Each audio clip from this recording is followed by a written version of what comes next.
lanjut. Temanya adalah melupakan kisah cinta. Aku mau ambil melupakan, temanya melupakan kisah cinta atau mantan terindah. Nah, ini kenapa saya sisihkan di terakhir, kenapa? Karena kita mau belajar. Melupakan kisah cinta bukan hal yang mudah. Ada kenangan, harapan, dan perasaan yang tertanam dalam hati. Setiap kita punya mantan kan di dalam hidup kita. Nah, kenapa masih kita bisa mengingatnya mantan? Mengapa kita masih berharap sama mantan? Nah, itu kita mau belajar. Tapi bersama Tuhan, setiap luka bisa dipulihkan dan setiap kenangan bisa dijadikan pelajaran berharga untuk masa depan.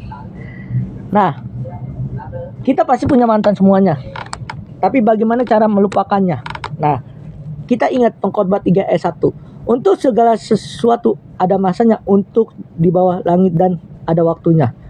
Maknanya, Tuhan punya waktu setiap hal, termasuk waktu untuk mencintai dan waktu untuk melepaskannya. Kadang-kadang Tuhan izinkan izinkan sesuatu berakhir bukan karena dia tidak peduli, tapi karena ia sedang menyiapkan sesuatu yang lebih baik. Ingat, menyiapkan sesuatu yang lebih baik. Amin.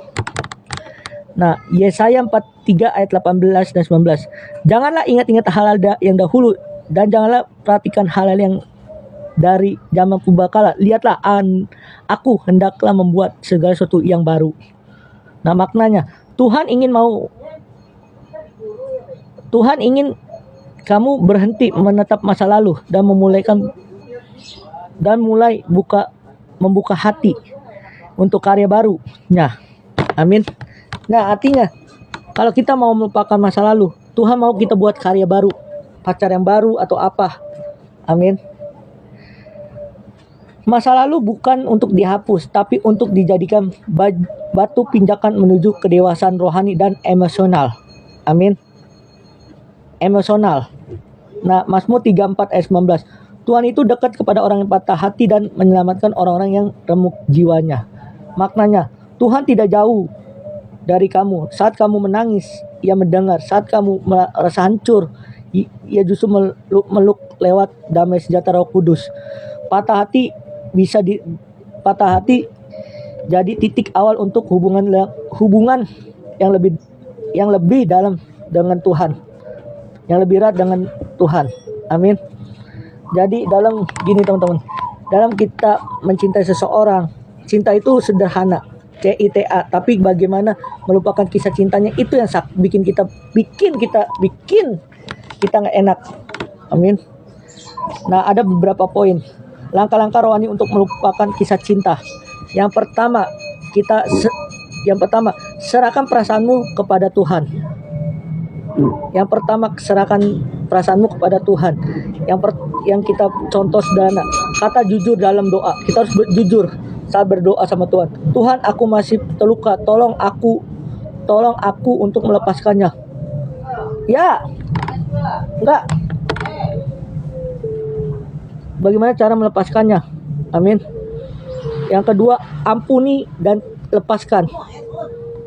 Ampunilah diri sendiri dan orang itu. Lepaskan agar hatimu bisa sembuh. Yang ketiga, isi kembali hatimu dengan firman Tuhan. Baca ayat-ayat yang menyenangkan. Biarlah Tuhan memenuhi ruang hati yang dulu kosong. Yang keempat, percaya Tuhan punya rencana yang baru. Nah, percayalah cinta yang benar. Percaya cinta yang benar dan tidak akan meninggalkan luka. Hanya pelajaran yang menuntunmu ke arah yang lebih baik. Nah, sederhana cara melupakan kisah cinta. Sering ada seseorang di statusnya galau terus sampai nangis begitu.